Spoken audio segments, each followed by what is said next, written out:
Donc, KPMG, bande d'escrocs, voilà. Ils certifient des comptes qui ne le sont pas. C'est ce qu'ils font également avec les autres banques. Je rappelle que dans le cadre Enron, ça a coûté... comment ça s'appelait déjà là c'était une très très grosse boîte. Arthur Andersen. Arthur Andersen, voilà. Arthur. Les mecs, ils se sont fait appeler Arthur, c'est le cas de le dire.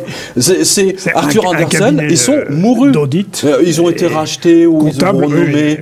Hein, non mais attends... C'est dingue. Oui, c'était les... Mais il n'y a plus rien qui tient. C'était les comptes d'Andersen. Des faux bilans, de fausses banques, fausses boutiques, fausses monnaies, fausses news, fausses blondes. Voilà. Fausses blondes. Fausses blondes. Bon, eh bien, nous voilà bien partis. Merci à nos spectateurs et je vous retrouve donc à mes prochaines signatures. Ça va être c'est vrai que c'est une vraie fête.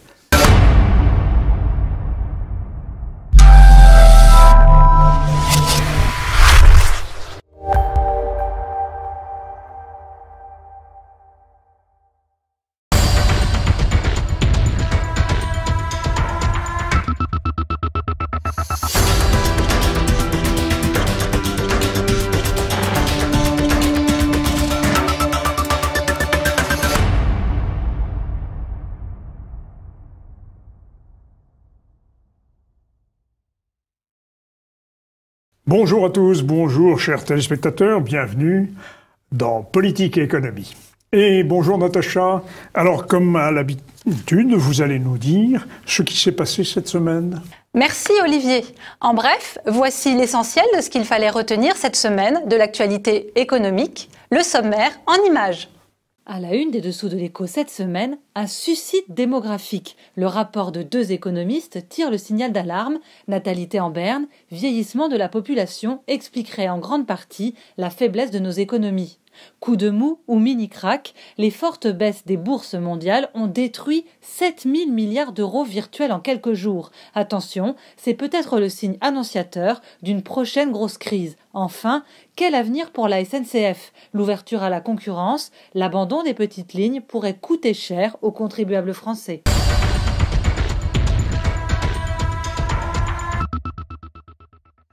L'Europe se dépeuple dans l'indifférence de sa classe politique, perdant ainsi en croissance, en influence et en débouchés commerciaux, tandis que d'autres continents, comme le continent américain, maintiennent leur prospérité grâce à la croissance de leur population. Ce n'est pas dans un média de la réinfosphère que l'on pouvait lire ces lignes le 13 février dernier, mais dans le très respectable quotidien économique Les Échos. Quotidien qui reprend à son compte le terme de suicide démographique utilisé par 2 experts renommés, Jean-Michel Bousmar, de Rexecode, et Michel Godet, ancien professeur au Conservatoire national des arts et métiers. Le rapport, qui se base sur des statistiques officielles de l'ONU, donc en théorie au-dessus de tout soupçon, révèle que la population européenne va stagner autour de 500 millions d'habitants ces 30 prochaines années. Mais dans le même temps, cette population va aussi vieillir. 50 millions d'actifs vont disparaître, tout simplement parce qu'ils vont vieillir. Rien que pour la France, écoutez bien, en 2050, 30% de la population sera âgée de 60 ans ou plus. L'Europe n'est pas seule à vieillir et se dépeupler. La Chine, la Russie et surtout le Japon sont confrontés au même problème. Le Japon, en particulier, va perdre 20 millions d'habitants en 30 ans, soit près de 15% de sa population. Plus d'un tiers des habitants de l'archipel sera senior en 2050.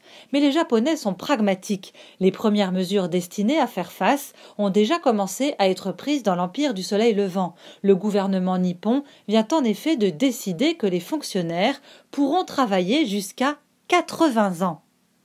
Le problème, c'est que pendant que l'Europe et l'Asie vieillissent ou se dépeuplent, la population africaine, elle, va littéralement exploser. Il y aura 1,3 milliard d'Africains en plus en Afrique en 2050, dont 130 millions en plus, rien qu'en Afrique du Nord, aux portes de l'Europe. Mais tout cela, à la limite, on le savait déjà, même si personne ne veut le voir, comme le reconnaît le quotidien Les Échos.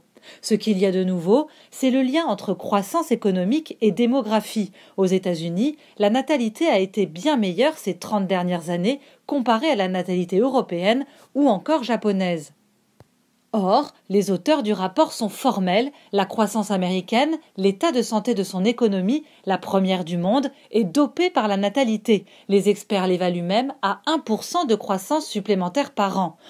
Autrement dit, la solution pour relancer durablement nos économies et résoudre le problème des retraites, ce n'est ni la décroissance, ni l'immigration, mais la relance de la natalité. L'Allemagne, qui l'a bien compris, a déjà mis en place de nombreuses mesures natalistes, exactement à l'inverse de ce que François Hollande a fait pendant 5 ans en France. Des milliers de milliards de dollars, d'euros et de yens sont partis en fumée en quelques jours sur les places financières mondiales, à tel point que pendant 48 heures, certains ont craint un nouveau krach. Les choses se sont depuis calmées, mais il y a de bonnes raisons de s'inquiéter. Jamais en effet les indices boursiers n'ont été aussi hauts dans leur histoire, et certaines entreprises sont très largement survalorisées. C'est ce que l'on appelle une bulle. Mais dans le même temps, une autre bulle menace, et jamais dans l'histoire, 2 bulles ont été si près d'éclater simultanément. Cette bulle, c'est celle de la dette, et même des dettes. D'un côté, il y a la bulle des dettes publiques, et en particulier de la dette américaine. Elle atteint non seulement désormais 20 000 milliards de dollars, mais elle continue en plus de gonfler, encore et encore. L'an dernier, le déficit budgétaire américain a atteint le chiffre hautement symbolique de 666 milliards. Cette année, il pourrait dépasser allègrement les 700 milliards. Certains analystes la voient même chatouiller les 1000 milliards de dollars supplémentaires par an en 2020 du fait de la politique fiscale de Donald Trump qui a baissé massivement les impôts. De l'autre, il y a la bulle des dettes privées. Là aussi, leur nombre et leur taille sont totalement inédits. Après la bulle des crédits immobiliers douteux aux États-Unis, à l'origine du krach de 2008, on a découvert récemment la bulle des crédits automobiles douteux, toujours aux États-Unis, mais aussi celle des prêts étudiants, outre-Atlantique comme outre-Manche. Au Royaume-Uni, 3 étudiants ou anciens étudiants sur 4 pourraient ne pas pouvoir rembourser leur emprunt.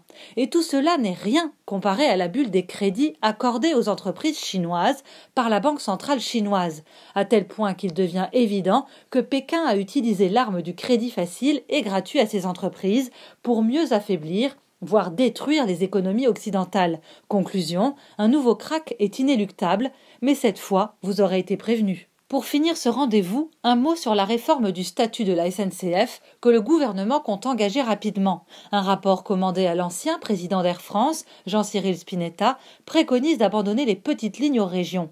Des régions qui n'auraient d'autre choix que de les confier à des opérateurs privés ou de les gérer en propre, tout en les subventionnant à mort, encore plus qu'elles ne le font actuellement. Autre réforme envisagée, l'ouverture accélérée à la concurrence des lignes à grande vitesse. Et pour y parvenir, le rapport préconise de faire baisser les droits de passage sur les voies.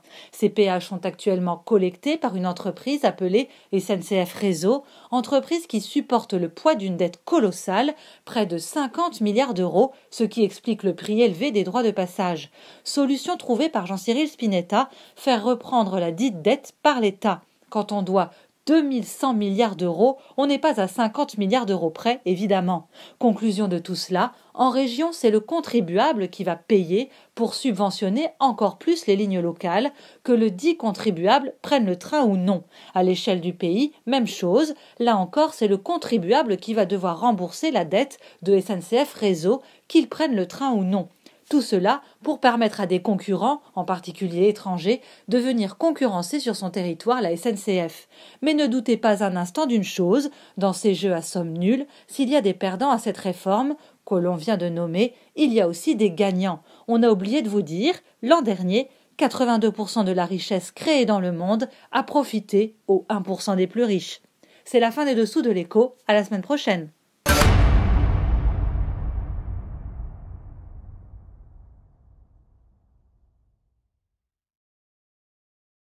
Alors, chers téléspectateurs, aujourd'hui, la tribune des économistes, avec Georges Holland. Bonjour Georges. Bonjour. Alors, cette tribune va prendre aujourd'hui un caractère un peu particulier. D'abord parce que notre ami Maximilien est retenu par un contrôle fiscal, non pas le sien, mais celui de ses clients, bien sûr, puisque chacun sait que Maximilien est expert comptable. Mais parce que nous voulions, mon cher Georges, parler aujourd'hui de la sécurité sociale. Or, il se trouve que l'actualité nous apporte sur un plateau Claude Reichmann, si je puis dire. Bonjour Claude. Bonjour Olivier. Bienvenue sur le plateau de Politique et Économie. Mais surtout, parce que Claude Reichmann a beaucoup d'informations à nous donner sur le sujet de la sécurité sociale. Mais le tout premier, me semble-t-il, c'est que Claude Reichmann, vous venez de passer en correctionnel pour votre action face au monopole usurpé de la sécurité sociale. Alors voulez-vous, dans un premier temps, nous conter ce qui s'est passé au tribunal de Paris dans un procès qui était truqué, bien entendu. Procès truqué, complètement truqué, puisque nous avons été attraits devant ce tribunal sur un motif qui n'existe pas. Il y a un article du Code de la Sécurité sociale que je connais bien, puisque lorsqu'il a été pris en 1995, la presse, les médias l'ont baptisé la loi anti-Reichmann. Voilà.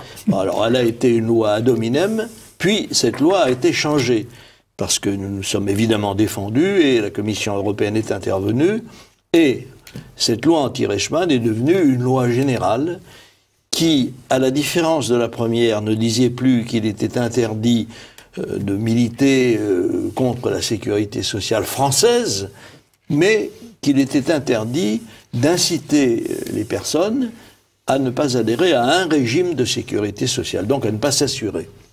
Ce régime de sécurité sociale peut être le régime néerlandais, britannique ou autre, mais ça n'est plus le régime français puisqu'on a supprimé toute mention de la sécurité sociale française. Le mot exact, c'était un régime organisé par le présent livre, c'est-à-dire par le livre le Code de la sécurité sociale. Ça a été supprimé. Et voilà que, le changement s'est fait en 2006. Et voilà que, 11 ans après, on nous exhume l'ancien texte, celui de 1995, que le procureur de Paris magouille, et qu'il transforme en y rajoutant tout simplement donc le fait que nous avons dit, alors que nous disions toujours qu'il faut s'assurer. Et bien entendu, je vous ai toujours entendu. Je l'ai toujours dit. À cette émission, nos téléspectateurs en sont témoins. Vous avez toujours dit qu'il n'était pas question de ne pas s'assurer. Absolument. Et alors, le procureur de Paris rajoute à l'article L114-18 qui ne dit nullement cela que nous avons milité contre un autre article du Code de la Sécurité sociale qui organise l'obligation de s'assurer à la sécurité sociale et qui n'est plus valide. C'est invraisemblable. C'est ce que l'on appelle un trucage éhonté. Et donc, j'ai dit au tribunal, parce que il y a un moment où je me suis tout de même insurgé, parce que vous savez ce que c'est dans une audience correctionnelle, on vous demande si vous avez encore votre grand-père alors que vous-même vous êtes déjà grand-père. Oui, oui. Bon, en gros, c'est ça. C'est ce qu'on appelle éclairer la justice. Voilà. Bon, je n'ai plus mes grands-pères, donc j'étais un petit peu tranquille de ce point de vue-là. Je ne risquais plus rien.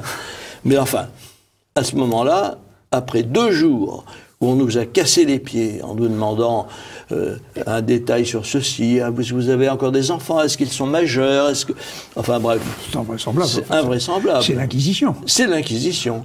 Surtout pour des gens qui n'ont rien à faire dans un tribunal. Et donc, je me suis... Parce que l'avantage du procès correctionnel, c'est qu'on peut parler. Dans la plupart des autres procès, vous avez affaire à des magistrats qui vous disent de vous taire. Bon. Là, ils sont obligés de laisser parler. Alors j'ai pris, en quelque sorte, le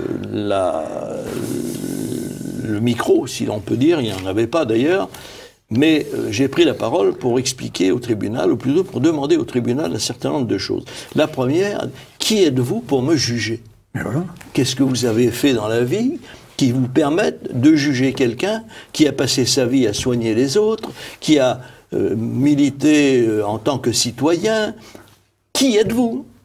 Oui, silence, ils ne répondent jamais, évidemment. Et je leur dis, mais au fond, dans cette affaire de sécurité sociale, mais qu'est-ce que vous en pensez ? Est-ce que vous avez une idée ? Est-ce que vous pensez qu'il y a un monopole ? Est-ce que... Il faudrait quand même que je sache ce que vous pensez, puisque vous allez me juger. Encore, on a senti une gêne qui montait du haut de cette tribune, et comme le disait mon avocat, le bâtonnier Le Borgne, mais tout ça, vous êtes, messieurs les juges, au-dessus des autres. Mais c'est la menuiserie. Bon, enfin bref, je leur ai sorti, à ce moment-là, 4 documents. Ou plus exactement, 3,5. Un document qui émanait de la Commission européenne, en 2001, émanant du principal responsable du marché intérieur, le directeur du marché intérieur, disant à partir de 2002, les caisses françaises vont devoir respecter les directives européennes. Mais accablant. Deuxièmement, une circulaire intérieure de la direction de la sécurité sociale, c'est-à-dire marquée DSS, etc., enfin tous les repères y étaient, qui disait désormais les Français peuvent s'assurer partout ailleurs en Europe. Extraordinaire. Bon. Et la troisième, c'est un communiqué de la Commission européenne datant de 2012 que nous avons exhumé parce qu'il n'avait pas été largement diffusé. Et pour cause, il s'adressait à la Bulgarie. Alors la Bulgarie, vous savez, est membre de l'Union européenne. Oui. Et la Commission européenne s'insurgeait contre la pratique des dirigeants bulgares qui ne se comportaient pas d'une manière assez rigoureuse pour appliquer les directives européennes.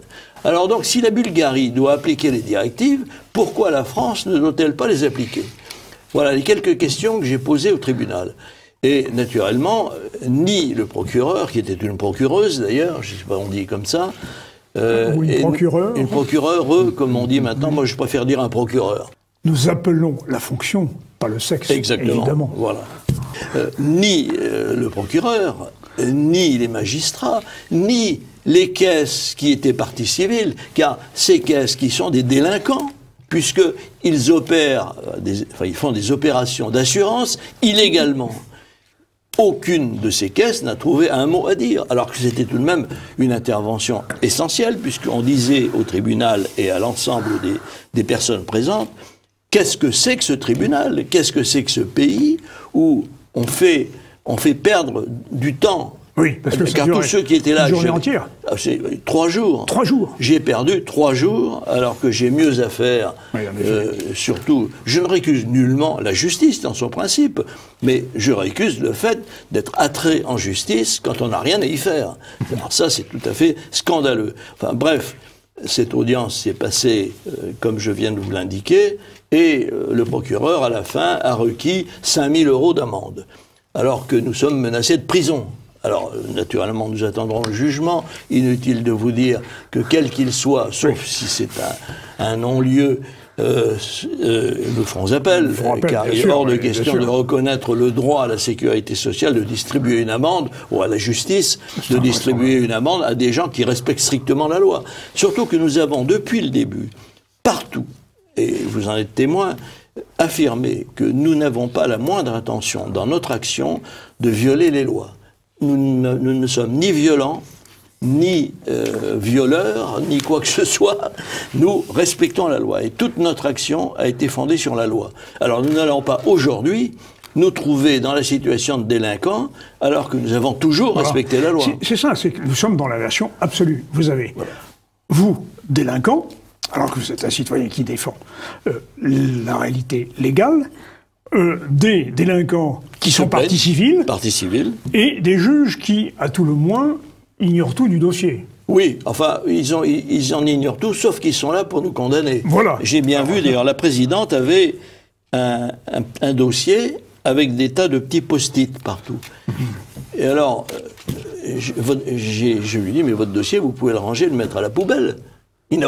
Vous n'avez pas le droit de juger, puisque nous sommes dans ce que l'on appelle la prévention. Nous sommes prévenus d'avoir fait telle chose et telle chose. La prévention nous dit que c'est l'article L114-18 au nom duquel nous sommes poursuivis, et vous nous poursuivez pour un autre article qui n'est pas du tout dans le 114-18.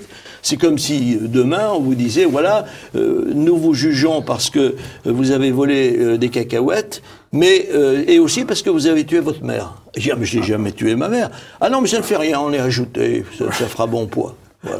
Non, mais c'est exactement ça. On en est là en France. Exactement ça. Et à un moment, le juge vous dit que si vous n'êtes pas content, vous pouvez quitter la France. Alors voilà, à un autre moment, d'un air doucereux, la présidente du tribunal me dit, mais au fond, le système social français ne vous plaît pas? Je suis, Madame la Présidente, je ne vous dis pas qu'il ne me plaît pas, ça n'est pas le problème. C'est pas une question de vous. C'est une question de loi. Bon, le système social français n'a pas inclus, en tout cas pas de manière officielle, les lois qu'il est obligé d'inclure, ou s'il les a inclus, on ne les applique pas. Donc, ce n'est pas que ça me plaise ou que ça ne me plaise pas. C'est tout simplement qu'il faut appliquer la loi. Et elle me dit, mais si vous n'êtes pas content, vous pouvez aller à l'étranger. Invraisemblable. Alors, ça m'est déjà arrivé, figurez-vous, c'était pas dans une enceinte judiciaire, c'était lors d'une conférence que je faisais, un congrès, il y avait des investisseurs. Bon, ces investisseurs m'avaient demandé de venir expliquer la nouvelle donne sociale. Je l'ai expliqué, et puis il y a un type qui demande la parole. Je le connaissais un peu de vue parce qu'il passe à la télévision de temps en temps, et qui me dit, mais si le système social ne vous plaît pas, vous pouvez partir à l'étranger. Et ce type, il est d'origine polonaise. Je le sais parce que c'est son nom qui le dit. Je n'ai rien contre son origine en quoi que ce soit, mais un type qui, quand même, dans la famille, a été accueilli en France, qui vient expliquer à des Français qu'ils peuvent partir. C'est un côté quand même un petit peu choquant, c'est le moins qu'on puisse dire. Mais qu'une présidente de tribunal vous dise « vous pouvez partir », ça veut dire, parce que ça n'est pas que drôle, enfin, si l'on peut dire, c'est grave. C'est grave et tragique, parce que ça veut dire que la justice se croit autorisée aujourd'hui en France à dire que le citoyen n'a plus de droits. Exactement. Parce que qu'est-ce que je fais d'autre que défendre les droits ? Je ne fais rien d'autre. Je ne circule pas avec une Kalachnikov, je n'insulte personne, je ne viole aucune loi française, au contraire, je milite pour qu'on les respecte, et voilà qu'une présidente de tribunal, payée par moi en plus, parce qu'elle est fonctionnaire, vient m'expliquer que je peux me rendre à l'étranger. Voilà. Alors Claude, on va donner la parole à Jean Joanne. Il la mérite bien, parce que je l'ai monopolisé un peu pas du trop. tout. Vous nous avez très bien retracé le procès, c'est parfait. Et nous aurons des suites. Bien sûr, vous reviendrez pour parler des suites. Bien sûr. Mais Georges, vous êtes, en tant qu'auteur d'un livre sur la sécurité sociale, vous avez votre mot à dire, et vous l'avez. En conclusion de cette première partie, ensuite nous allons revenir. En conclusion, je voudrais d'abord une précision. Vous aviez donc un procureur et combien de magistrats ? 3. Bien. La deuxième question, c'est en relation avec ce que vous dites. Il est exclu que vous... comment dire ? Vous acceptez la proposition qu'il est exclu de ne pas s'assurer en France. Je voudrais revenir sur ce point. Il y a exactement 100 ans, cette question a été débattue par les juristes. Il y avait une liberté de s'assurer ou de ne pas s'assurer. Cette liberté, une première fois, a été réduite en 1928-1930. Ce sont les fameuses assurances sociales. Et une seconde fois, et c'est dans ce cadre que nous vivons aujourd'hui, c'est 1945-1946. Voilà. Une sécurité sociale qui n'a jamais fait l'objet de décision du peuple. À aucun moment le peuple n'a eu à s'exprimer sur l'organisation de la sécurité sociale. Et à cette époque, le Parti communiste représentait 25% de l'électorat. Donc, qu'on ne considère pas que la proposition qu'il est exclu de ne pas s'assurer soit, disons, une bonne proposition, c'est une proposition parmi d'autres. Nous sommes obligés de la supporter, mais rien ne dit que d'ici 1 an, 5 ans ou 10 ans, cette proposition sera abandonnée. Alors, je suis d'accord avec vous, je veux simplement ajouter un mot, si on a le temps, c'est de ma faute, figurez-vous. Ça peut vous surprendre. Cette obligation, c'est de ma faute. Pourquoi ? Parce que c'est la loi anti-Reichmann. C'est-à-dire qu'à partir du moment où il y avait une loi qui disait « vous êtes obligé de vous assurer à la sécurité sociale », nous étions obligés de dire non, on peut s'assurer ailleurs. Voilà. Mais pour le reste, je reviens complètement, je suis tout à fait d'accord avec vous, Georges. C'est inacceptable, l'idée, la liberté. Alors, le seul argument pour l'obligation de l'assurance, c'est le fait qu'ensuite les gens sont à charge de la collectivité. Oui. Mais, mon Dieu, écoutez, il y en a tellement qui sont à charge de la collectivité qu'on pourrait au moins laisser la liberté aux autres. Voilà. Conclusion provisoire de cette première partie, mon cher. Très bien.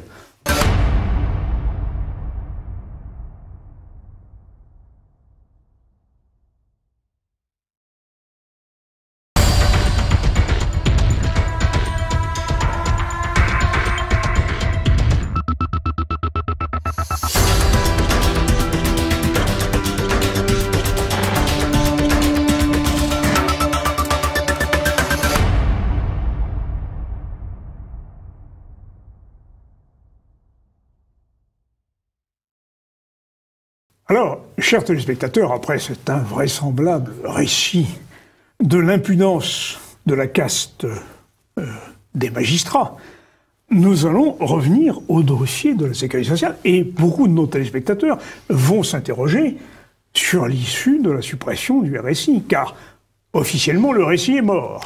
Il est mort officiellement, c'est d'ailleurs le Conseil constitutionnel qui le dit. Voilà. Alors, bon, il est mort et enterré, mais alors, par quoi est-il remplacé et par quoi peut-il être remplacé? Il semble que les URSSAF veuillent prendre la suite, mais il faut, je crois, selon la règle européenne, un appel d'offres. Absolument. Alors, j'ai envie de vous dire, si vous me permettez, Je vous en prie. que finalement, cette affaire-là, c'est une miséricorde. Et je vais vous dire pourquoi. Vous savez ce que c'est qu'une La miséricorde? miséricorde. Ce sont les petits tabourets qu'on met... Bon, il y a la miséricorde. Pour les moines. Voilà. Pour qu'ils appuient leur pour les séant. chanoines. Voilà. Pour que les chanoines Puissent être debout aussi. Oui, parce que être debout pendant des heures, pendant l'office, c'est parfois un peu difficile. Donc les chanoines avaient des petits dossiers qui s'abaissaient dans le cœur et qui leur permettaient de rester apparemment debout tout en étant quand même un peu assis. Voilà. Donc, nous sommes dans le cas, si je cite cet exemple, c'est non pas pour faire étalage d'une science que je n'ai pas, mais en matière de chanoine, je laisse ça aux spécialistes, mais tout simplement pour dire que la formule qui a été choisie par le gouvernement pour remplacer le RSI, c'est de dire qu'ils vont l'adosser à l'URSSAF. Donc, par une miséricorde. Et le mot est bien choisi, puisque l'URSSAF ne sait pas comment faire en sorte d'être représenté, par exemple, devant un tribunal, de manière légale. Puisque nous recevons régulièrement, de la part de l'URSSAF, à l'occasion des procès qui se font devant les TASS, qui sont en cours d'ailleurs de disparition. Alors, on parlera du TASS. Voilà. Nous recevons des documents par lesquels ils demandent au tribunal de renvoyer les audiences parce qu'ils n'ont pas les garanties qu'ils pourraient offrir de représentativité, en quelque sorte. Voilà. Donc, en fait, on a supprimé le RSI, on l'a remplacé par rien. Ce qui me fait dire, tant mieux. C'était ce qu'il fallait faire.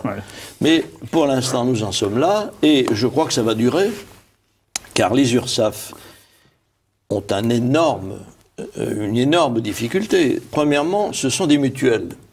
Nous en avons toutes les preuves.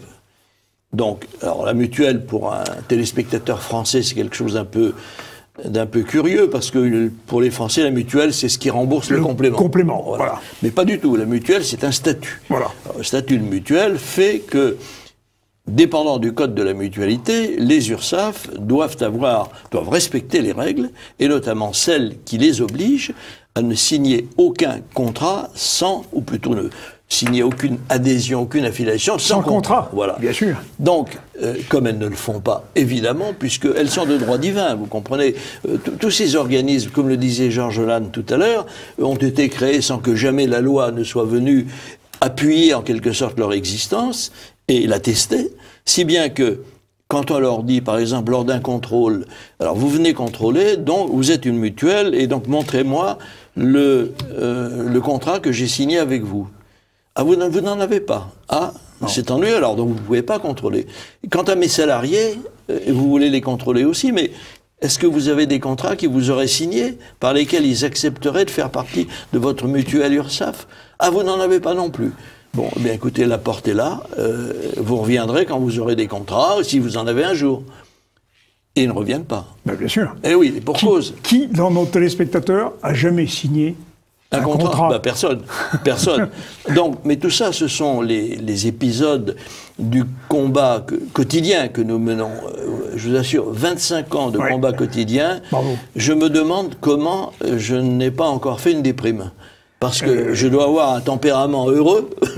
Vous avez un tempérament heureux et vous avez des amis qui vous soutiennent. Et j'ai des amis qui me soutiennent, bien sûr. Alors, je rappelle parmi lesquels vous êtes, bien entendu, mon cher Olivier, un des principaux, ainsi que Georges, qui nous a apporté, je tiens à leur remercier, une étude universitaire accablante pour nos adversaires. Je dis bien universitaire, il ne s'agit pas de propagande ni quoi que ce soit. Et je tiens vraiment à vous remercier tous les deux. Rappelez-nous le titre de votre livre. La sécurité sociale et comment s'en sortir. Et aux éditions du Trident. Et je rappelle pour nos téléspectateurs, car il en est tous les jours, que vous êtes, mon cher Claude Reichmann, président du mouvement pour la libération de la protection sociale. Mais aussi pour la libération de la protection sociale. Je commets l'erreur à chaque fois. Mais ça revient tout de même. Ça revient tout de même. Alors, je voudrais dire un petit mot sur les URSSAF. Cette question est très importante. Je l'ai dit il y a un instant, la sécurité sociale a été créée en 45-46 dans les pires conditions qui soient. Jusqu'au début de la décennie 60, les URSSAF n'existent pas. La collecte des cotisations de sécurité sociale aux mains du Parti communiste se faisait selon des principes ignorés de la puissance publique. De Gaulle arrivant au pouvoir, au début de la décennie 60, les URSSAF sont mises en œuvre. Les URSSAF ont, à cette époque, comme fonction, le recouvrement des cotisations de sécurité sociale. Un point, c'est tout. En 1967, ce sont les fameuses ordonnances de la sécurité sociale décidées par De Gaulle avec comme Premier ministre Georges Pompidou.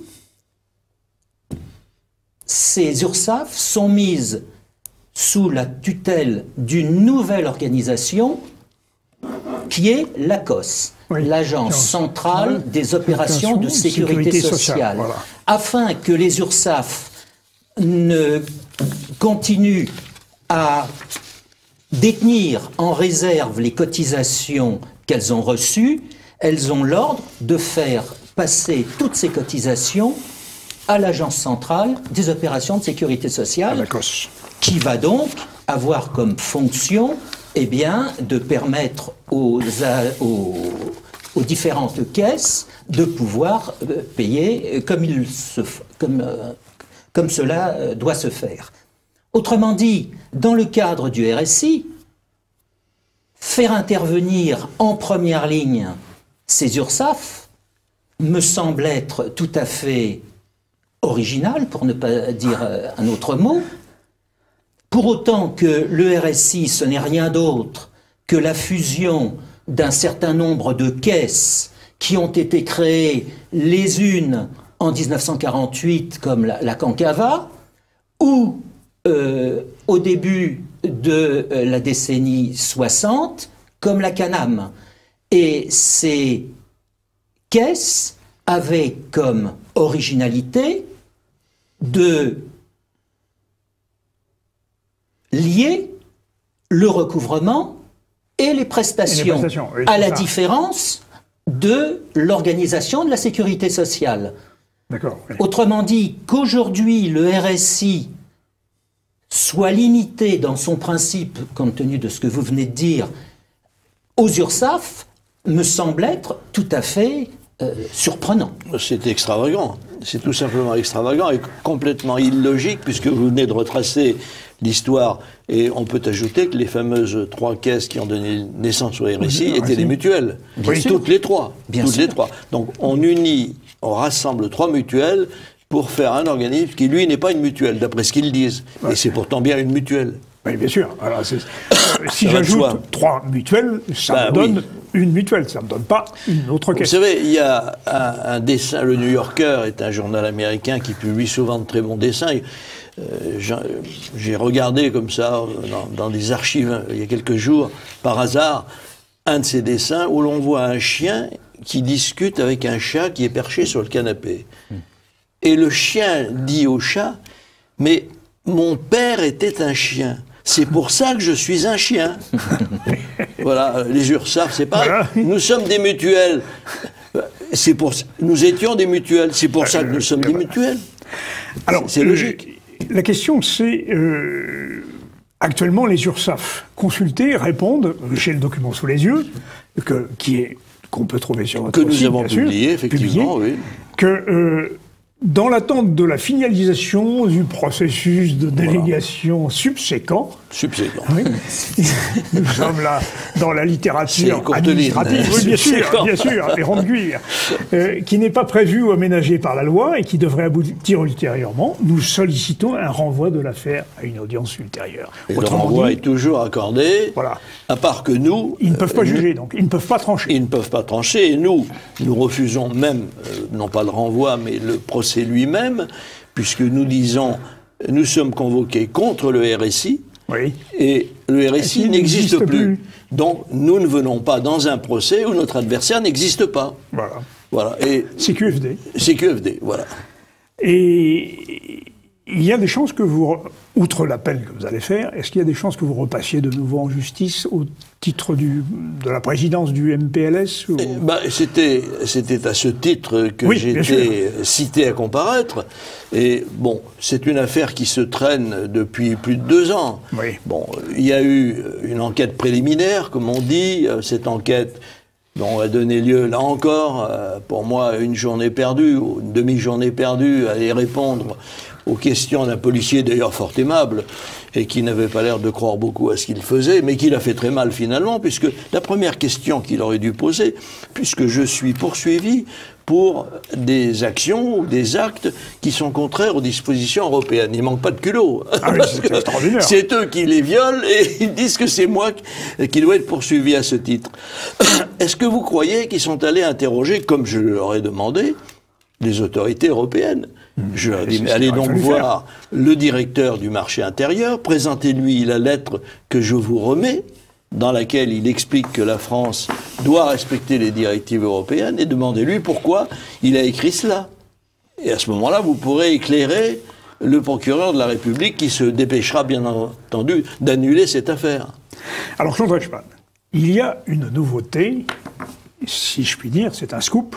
Il vient de tomber, et il est tombé en Slovaquie. Il est tombé en Slovaquie. Voilà. Alors, vous savez, avant que je vous dise cette extraordinaire nouvelle... Nous le ferons après la pause, d'ailleurs.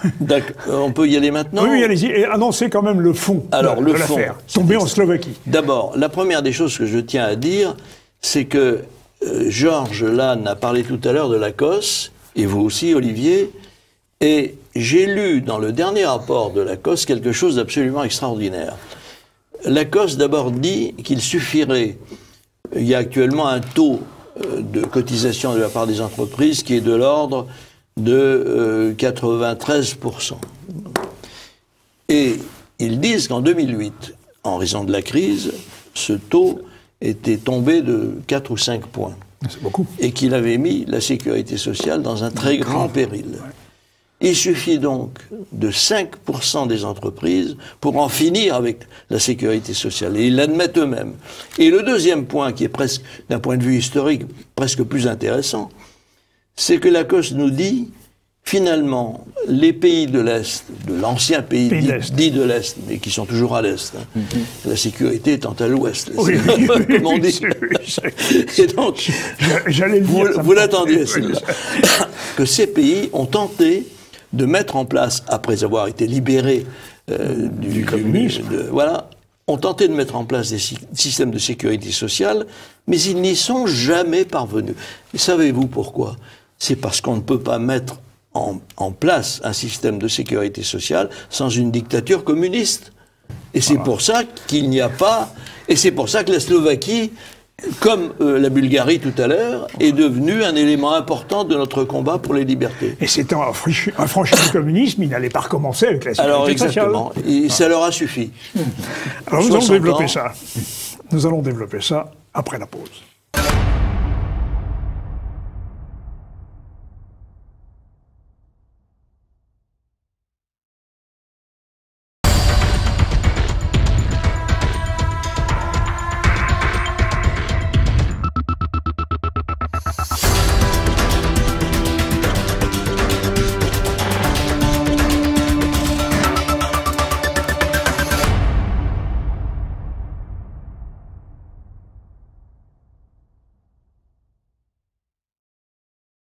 Alors, nous voici, chers téléspectateurs, partis pour la Slovaquie. ex-partie orientale de la Tchécoslovaquie, désormais séparée. Il s'est passé quelque chose de décisif. Oui. Claude, Absolument voulez-vous nous essentiel. entretenir de cet événement? Je viens de l'apprendre, mais c'est vraiment... je ne sais pas quand cette émission sera diffusée, mais très bientôt. Très bientôt. En tout cas, c'est hier soir que j'ai reçu le document par lequel on m'apprenait que le tribunal européen, qui est l'instance suprême avec la Cour européenne de justice, venait de prendre un arrêt qui date du 5 février, de ce mois-ci, février, donc. et que cet arrêt est absolument décisif pour le cas français. Alors, certes, il s'agit de Slovaques. Comment peut-on être Slovaque? Oui, quand même. Les Slovaques, c'est quand même des gens intéressants. Pourquoi? Parce que ils ont là-bas un système qui est... Ils sont membres de l'Union européenne, bien entendu. Bien sûr, il faut le rappeler. Et ils ont donc un système de sécurité sociale avec une caisse de sécurité sociale qu'on pourrait assimiler à la sécurité sociale française et 2 caisses privées qui se partagent le marché, en quelque sorte. Voilà. Bon. Alors, les caisses privées sont bien entendu agréées, et il s'est trouvé que l'État slovaque a renfloué la sécurité sociale, qui, comme toutes les sécurités sociales, avait besoin d'être renflouée, par ce que l'on appelle des aides d'État. Donc, les 2 caisses privées ont dit, mais attendez, ça ne marche pas. C'est anticoncurrentiel. C'est anticoncurrentiel. Et donc, ils se sont plaints à la Commission européenne, qui a dit non, c'est la Commission européenne. Alors ça, vraiment, tout peut en sortir. Mais tout. Ils sont comme vos juges, tout à l'heure. Voilà, n'importe quoi. Et donc la Commission européenne explique, alors même qu'elle venait de sommer la Bulgarie, peu de temps avant, de respecter les directives. Non, mais ça continue quand même à faire n'importe quoi. Et donc, la Commission européenne déclare, ah non, c'est pas des aides d'État, non, tout va bien. Bon. Alors nos assurances privées se plaignent, saisissent le tribunal comme ils ont le droit de le faire à la suite d'une décision de la Commission européenne, et le tribunal européen statue. Et ce qui est extraordinaire, c'est que souvent les jugements de la Cour européenne ou du tribunal ne sont pas d'une clarté exemplaire. Celui-ci est parfait. Tout le monde peut le comprendre. Même un juge. Et donc... Alors ça... Franchement, formidable. Même un juge français. Merveilleux, formidable. C'est merveilleux. Même un juge français. Ah oui, même un juge français. Qui, soit dit en passant, comprend parfaitement tout ça. Oui, bien sûr. Il triche. Bien sûr. Donc, le tribunal européen déclare, voilà, vous êtes effectivement, vous, Sécurité sociale, un organisme qui n'a pas de but lucratif. Vous avez également des éléments importants de solidarité dans votre action, puisque tout le monde reçoit les mêmes prestations, etc., etc. Et donc, effectivement, vous êtes un organisme qui, a priori, n'est pas une entreprise. Mais ça n'est pas si simple, car vous êtes sur un marché où il y a 2 organismes privés, 2 sociétés d'assurance privées, qui, elles, sont des sociétés à but lucratif, et qui fonctionnent normalement, parce que sinon elles disparaîtraient, dans ce type de marché. Donc, à partir de ce moment-là, vous répondez à l'obligation d'être qualifié d'entreprise. Et le jugement tombe, la décision de la Commission européenne est annulée, la sécurité sociale slovaque est une entreprise. Pour nous, c'est fondamental, car nous sommes dans le même cas. Voilà. C'est-à-dire que nous sommes... En France, nous avons des caisses de sécurité sociale, qui accessoirement sont toutes des caisses privées, mais oublions cela un instant. Et puis, vous avez un certain nombre d'organisations, d'assurances privées, qui assurent les Français. La principale d'entre elles étant la société britannique Amaris, voilà, qui est une société d'assurance Deloitte, qui assure effectivement les Français dans des conditions qui manifestement satisfont leurs adhérents, puisque la société est toujours là, elle n'a pas fait faillite, et donc elle ne se plaint pas de ses adhérents. Donc nous sommes, et puis il y en a d'autres, il y en a quelques autres, apparemment moins importantes d'après ce que je crois savoir. Et dans les cartons d'autres grandes compagnies d'assurance, il y a le projet que ça... Bien entendu. Toutes les sociétés d'assurance européennes sont prêtes à bondir. Oui. Bon. Donc, il y a eu récemment une réunion Deloitte, au cours de laquelle on a demandé... Il faut que je vous dise ça quand même, mon cher Olivier, là, vraiment, vous allez avoir le scoop des scoops. Figurez-vous que l'autre jour, on m'envoie un document dans lequel je découvre que que les membres du conseil d'administration de la Caisse nationale du RSI, quand elle existait encore, ont une assurance, accident, etc. Et savez-vous qui les assure? La sécurité sociale, bien sûr. Non, le co-assureur d'Amaris. C'est-à-dire que nous avons le même assureur que le RSI. Alors, dans l'émission de la semaine prochaine, nous allons parler de ces questions-là avec mon invité, car extraordinaire. Les fonctionnaires se donnent des privilèges qui les interdisent. Exactement. Voilà. Donc, enfin, ce ne sont pas des fonctionnaires, d'ailleurs. Non, ce sont des gens de statut privé. Oui, mais qui les URSSAF sont des salariés de statut privé. Privé, je le précise pour nos téléspectateurs. Vous avez raison. Alors donc, nous nous retrouvons invraisemblable. Exactement dans la même situation, c'est-à-dire que nous avons en France des caisses de sécurité sociale qui prétendent avoir un monopole, or elles sont en concurrence. Et le plus important de cette affaire, car c'est d'une clarté évidente, c'est que le tribunal européen explique bien que le problème n'est pas que vous soyez avec ou sans but lucratif. Le problème n'est pas que vous ayez des éléments de solidarité ou même une solidarité dans votre action. Le problème est que vous êtes sur un marché. S'il y a d'autres assureurs, vous êtes obligatoirement une entreprise. Qui dit entreprise dit concurrence. Donc nous sommes aujourd'hui en France avec une jurisprudence qui est lumineuse, voilà, c'est ça. Et qui nous dit toutes les caisses de sécurité sociale sont des entreprises, elles sont donc en concurrence. Ce qui veut dire que n'importe qui, désormais, avec les 7 à 8 pages que représente cet arrêt, peut se pointer devant n'importe quelle caisse, et c'est même pas nécessaire, il lui suffit d'envoyer un petit mot, ils comprendront sans un dessin, et dire, voilà, je ne veux plus de votre assurance que vous prétendez m'imposer, je suis désormais dans un système concurrentiel, parce qu'il y a en France d'autres assureurs. Une jurisprudence énorme, considérable. Mais c'est vraiment un coup de tonnerre. Alors, pour nous, qui sommes des sortes de météorologistes de cette affaire-là, parce qu'on guette le moindre soupçon de jurisprudence pour essayer de lutter contre ces caisses monopolistiques. Donc, nous voyions bien tout cela se poindre et venir. Oui. Et je me disais, je dois avoir un certain instinct au bout du compte, après plus de 20 ans, 25 ans de combat. Je me disais l'autre jour, il va se passer quelque chose. Je n'avais pas la moindre idée de cette affaire slovaque. Parce que, vous savez, il y a tellement d'affaires qui sortent devant... nous suivons régulièrement, bien entendu, les jugements de la Cour et du tribunal européen, mais on ne peut pas suivre tout à tout moment. Et donc, je me disais quand même, mais sans préjuger de cela, il va se passer quelque chose parce que nous arrivions à un point d'extrême faiblesse et d'extrême confusion. Dans la vie, la confusion est pratiquement contraire avec la forme de vie. C'est-à-dire, vous ne pouvez pas vivre vraiment longtemps dans la confusion. Ouais. Et cette confusion est telle que quelque chose devait arriver. Alors, est-ce que c'était ça ou autre chose? Ce qu'on appelle le point de rupture. C'est le point de rupture, voilà, exactement. Et donc, c'est arrivé, et là, maintenant, ça change tout, parce que du jour au lendemain, je dis bien du jour au lendemain, nous avons le document qui explose littéralement. Comme vous savez, quand nous recevons, vous montriez tout à l'heure un document émanant des URSSAF, enfin de la Caisse de sécurité des indépendants, mais savez-vous, et moi-même je les reçois parce que nos adhérents nous les envoient, quand l'URSSAF ou une autre caisse de retraite vient plaider devant le TASS ou devant une cour d'appel, c'est plusieurs kilos de documents qu'ils envoient, avec, et c'est accablant, des jugements et des arrêts émanant de toutes les cours d'appel de France et de tous les TASS.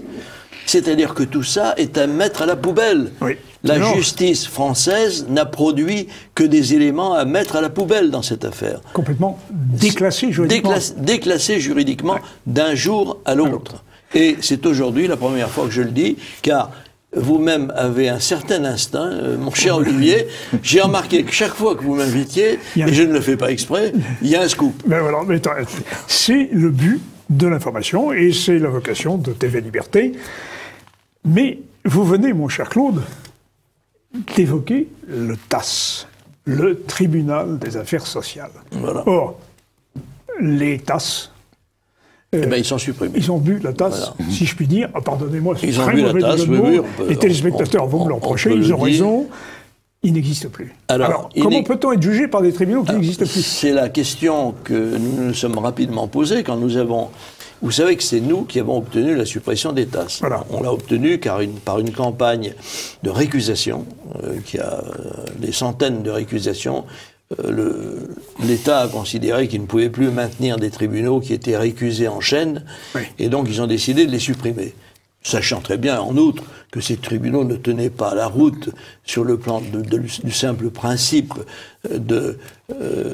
d'impartialité, puisqu'ils étaient payés par la sécurité Voilà, c'est sociale ça, et qu'ils c'est ce que nous jugeaient, avons dit. Voilà. ils jugeaient la sécurité sociale. Juge et parti. Juge et parti. Mais, alors, ils les ont supprimés pour les remplacer. Alors, vous avez trouvé la formule extraordinaire par des tribunaux spécialement constitués. Ce que c'est qu'un tribunal spécialement Un constitué. tribunal spécial, on sait ce que c'est. Oui, spécialement constitué, mais on ne sait pas trop comment. C'est le propre des dictatures. Hein. Voilà, exactement. Et alors, ils sont, finalement, ils sont sur la tutelle et sous la coupe, désormais, du tribunal de grande instance. Et non plus sous la sécurité sociale. C'est un premier point. Et puis, ensuite, comme il fallait le temps de s'organiser, on a dit, ah bon, oui, on va les supprimer, mais pas avant, au plus tard, fin 2019. Fin 2018, pardon. Donc nous y sommes. Oui. On approche de la fin. Et le problème, c'est que ces tribunaux ont voulu continuer à juger. Alors nous leur avons dit, écoutez, si vous êtes supprimés, c'est bien qu'on vous sanctionne. On ne vous a pas supprimé par gentillesse. Même si, finalement, ça va vous faire plaisir, parce que, au fond, rendre des jugements aussi dégueulasses que les vôtres, ça doit faire du bien, ça doit vous soulager de plus avoir à le faire. Mais bon, soyons sérieux. Pas sûr. Non, ils sont très contents de rendre des jugements dégueulasses. Non, mais franchement, ils jouissent de rendre des jugements dégueulasses. Moi, ça m'a toujours stupéfait. Un juge devrait être très malheureux de rendre un mauvais jugement. Vous savez, c'est Lamennais qui disait... Quand je vois un homme s'apprêter à juger un autre, je tremble. Oui. Bon, c'est vrai, juger, c'est ce qui est le plus difficile. Et donc, les TASS sont supprimés, et ils continuent, et le pire, c'est qu'ils rendent des jugements de plus en plus dégueulasses. C'est-à-dire qu'ils font même plus semblant. Hein. Ah oui. Mais je peux même ajouter quelque chose qui va vous intéresser, je le pense aussi. La Cour de cassation en est là aussi. Vous savez, on en avait parlé. La dernière fois, nous avions. Oui, mais là, actuellement, bon, c'est la suite de toutes ces instances. Le RSI et l'URSSAF nous faisaient espionner. Dans nos réunions, ils envoyaient des huissiers. Oui, Bon. des huissiers. Alors, naturellement, nous nous sommes défendus en disant on a tout de même le droit, en France, de tenir une réunion sans qu'il y ait un huissier qui vienne espionner ce que vous dites. Et nous avons été régulièrement espionnés, sans parler des réunions où ils venaient avec les gendarmes armés et casqués, et gilets pare-balles. Bon, enfin, c'est vous dire l'état de démocratie dans lequel nous sommes. Et donc, nous sommes devant la Cour de cassation sur un arrêt de la Cour d'appel d'Aix-en-Provence qui a considéré que c'était tout à fait normal, que cette réunion était publique, hein, alors qu'elle était sur invitation, sur cotisation, enfin, payer comment on appelle ça, les frais de... Bon, donc, bref, quelques euros, réunion privée. Bon. La Cour de cassation est saisie et, selon la procédure habituelle, il y a un conseiller rapporteur qui est désigné et qui fait son rapport. Son rapport m'est parvenu hier. Bon, donc si vous voyez, dès que j'ai quelque chose, c'est juste avant votre émission, systématiquement. Parfait. Bon. Et que dit la rapporteuse, la vilaine rapporteuse? Elle dit, ah oui, ça, bon, sur les 2-3 premiers points, non, là, on ne peut pas faire de cassation. En revanche, il y a un point qui est préoccupant, c'est que la Cour explique que la réunion, certes, était faite sur invitation, payant remboursement des frais, etc., et qu'il fallait, bien entendu, décliner, non pas son identité, mais l'invitation qu'on avait reçue, etc. Et la rapporteuse dit, ouais, ça ne rend pas cette réunion publique. Oui. C'est quand même une réunion privée. Oui. Et donc, du coup, nous allons être obligés de casser cet arrêt. Mais on a un truc. On va faire ce qu'on appelle une substitution de motifs. C'est-à-dire que on va négliger, et c'est prévu par le code de procédure civile, mais enfin, ça ne doit se faire que lorsqu'il y a des motifs erronés. Oui. C'est dans le texte de erronés, oui. Erronés. Or, ce que dit la rapporteuse, ce n'est pas que les motifs sont erronés, c'est qu'ils sont susceptibles d'être cassés. Voilà. Alors donc, nous allons remplacer ça par tout simplement l'article 9 du Code de procédure qui dit qui ne dit rien, finalement, qui dit simplement que le respect de la vie privée doit être... on doit respecter la vie privée. Voilà. Et elle ajoute, oui, mais une association n'a pas de vie privée. C'est-à-dire qu'en fait, ce qui n'est pas vrai, évidemment pas vrai. Elle est de droit privé, de toute façon. Elle est de droit privé, d'une part, et d'autre part, on a le droit. Si vous et moi et Georges décidons de faire une association pour, je sais pas, la promotion de la culture du chou-fleur, bon, cette association peut avoir, par exemple, sur la culture du chou-fleur, des vues particulièrement novatrices dont personne ne doit pouvoir s'emparer sans notre accord. Eh bien, non, maintenant, on peut vous envoyer un huissier, on peut espionner votre réunion. Mais c'est invraisemblable. Où est-on tombé en France ? On peut espionner des réunions. Nos réunions se faisaient d'une manière très claire. Le sujet était connu. Ce que je disais, je le disais aussi bien à la radio et à la télévision. Il n'y avait aucun secret. Simplement, nous avons le droit de nous concerter et de tenir une réunion. Et vous savez que l'association, le droit d'association est un droit constitutionnel. Eh bien, malgré cela, il y a une conseillère à la Cour de cassation qui vient nous expliquer qu'on peut truquer finalement les motifs, on peut en trouver d'autres, sous couvert de le faire quand même en respectant les règles, et qu'en réalité, il devrait immédiatement casser cet arrêt parce qu'il n'est pas conforme à ce que la vérité dit, à savoir que notre réunion était bel et bien privée. Nous sommes dans le déni de justice, mais le déni de justice est lui-même engendré par le déni du réel. Et je pense que c'est ce qui caractérise toute la situation de notre pays aujourd'hui. Par ses médias, ses juges, ses politiciens et son administration, le quadrige infernal nie le réel. Alors, je me permets de rajouter un petit point que j'ai évoqué dans un article que j'ai écrit, un de mes derniers articles, mon dernier article, je crois, mon dernier éditorial, qui est sur... Et je vous en avais déjà parlé, Olivier, parce que j'avais observé que parmi les articles particulièrement intéressants que j'ai pu lire au cours des 40 dernières années, il y avait la série d'articles dont vous nous avez gratifié sur l'enseignement. C'est votre sujet, un de vos sujets. Et on se disait, en vous lisant et en lisant quelques autres personnes éminentes, enfin, comment se fait-il qu'on n'arrive pas à convaincre nos concitoyens de l'impérieuse nécessité de changer, que le système doit changer? Eh bien, la réponse... elle vaut ce qu'elle vaut, mais j'en suis persuadé, la réponse c'est la sécurité sociale.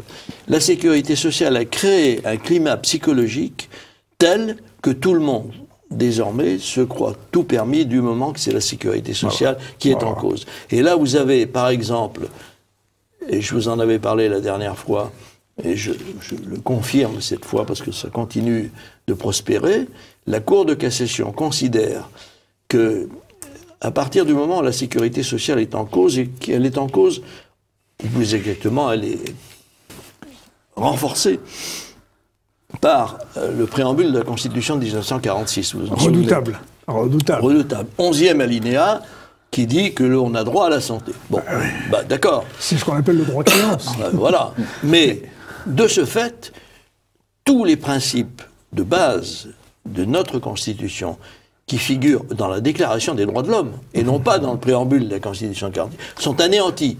Liberté anéantie. Propriété. Pardon ? Propriété. Propriété anéantie. Résistance à l'oppression. Résistance à l'oppression anéantie.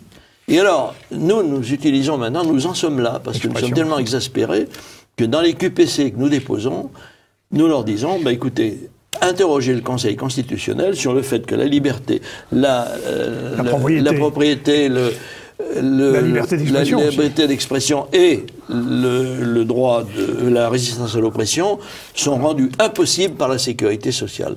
On nous dit que c'est le préambule de 46, nous disons vous n'avez pas le droit de nous priver précisément de nos droits fondamentaux. Et ils sont très gênés, figurez-vous. Les tribunaux et les procureurs actuellement répondent en disant non, il n'y a pas d'oppression, etc. Mais enfin, ils sont très embêtés.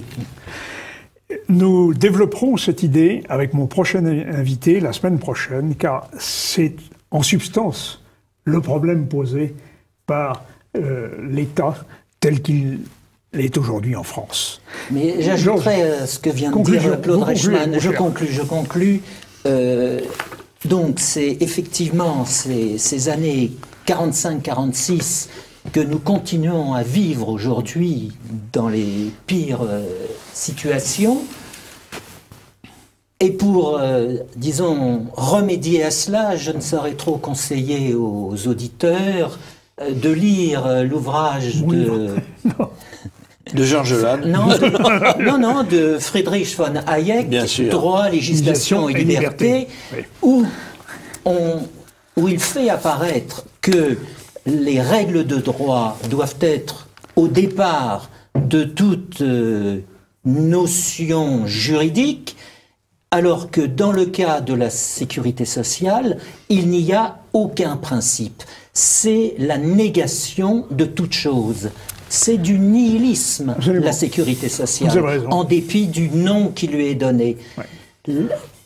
Absolument. Mais justement, le nom est abusif, bien sûr, puisque, évidemment, nous critiquons la sécurité sociale, et certains vont s'imaginer que, du coup, on leur retire la sécurité sociale. Ce qui m'ennuie, c'est que vous allez être obligé, comme moi, de partir à l'étranger, Olivier et Georges. Mais nous irons en Slovaquie. Nous nous retrouvons contre trois complices en Slovaquie. Mais voilà. Où nous allons faire souche. Je vais me répéter. Mais pourquoi la Slovaquie? Ce n'est pas un hasard. Souvenez-vous de la phrase de Bukowski, à qui on demandait ce qu'il pensait de l'Europe en général.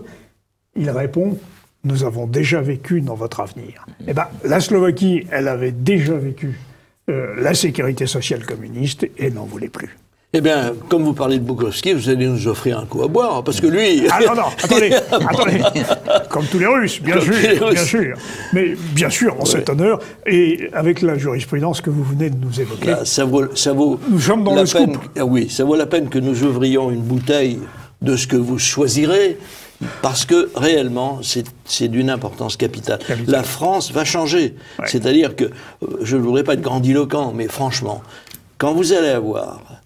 finalement, 30 millions de personnes qui vont, d'une manière ou d'une autre, se libérer. Elles vont redresser la tête. Et vous savez, je ne sais pas si je vous l'avais dit dans une de nos émissions, souvent dans mes réunions, je demande ou je dis aux participants, là, je sais, vous êtes français, vous croyez être français. La plupart d'entre vous le sont sans doute. Mais en réalité, non. Vous êtes des Incas. Les gens me regardent comme ça avec stupeur et je leur dis, mais si, vous êtes des Incas, parce que à la cour de l'Inca, qui était le souverain, qui, à l'époque précolombienne, régnait sur cette partie qui est aujourd'hui le Pérou, eh bien, il y avait un protocole. Et le protocole exigeait qu'on ne se présentât pas devant l'Inca, sauf à être courbé avec une charge sur le dos. Mais ce sont les Français d'aujourd'hui. Exactement. Ils sont des Incas. Et je le recommande d'ailleurs, l'excellente lecture d'un livre paru dans les années 60, le livre de... voilà que son nom va m'échapper, c'est un nom russe, Le phénomène socialiste, de Chafarevitch, Igor Chafarevitch. Ce livre raconte justement, il fait l'historique du socialisme soviétique, et prend l'exemple des Incas, avec un système pyramidal totalement qui pyramidal, charge, et l'absolue dépendance des citoyens vis-à-vis du souverain. Voilà. Et pour terminer, il faut terminer, et j'ai quand même un mot que je tiens à vous dire tout simplement. Nous récidiverons. Parce que quand j'étais à ce procès au tribunal correctionnel de Paris, très fortement j'ai ressenti, non pas un souvenir personnel, mais une idée. Dans ce même tribunal, il y avait un dénommé Kravchenko qui, dans les années 50, venait défendre son livre « J'ai choisi la liberté ». Eh bien, moi, je me sentais aussi détenteur de cette formule. J'ai choisi la liberté. Et j'étais porté, mais vraiment porté, par ce sentiment qui était le sentiment de tous ceux qui assistaient à cette audience et qui disaient « Mais qu'est-ce que c'est que ce procès qu'on fait à la liberté ?» Eh bien, c'est un procès inacceptable. Et pour Kravchenko, le procès était fait par les Lettres françaises, organe du Parti communiste français. Exactement. Chers amis, merci. Merci à vous. Et chers téléspectateurs, eh bien, je vous dis à très bientôt.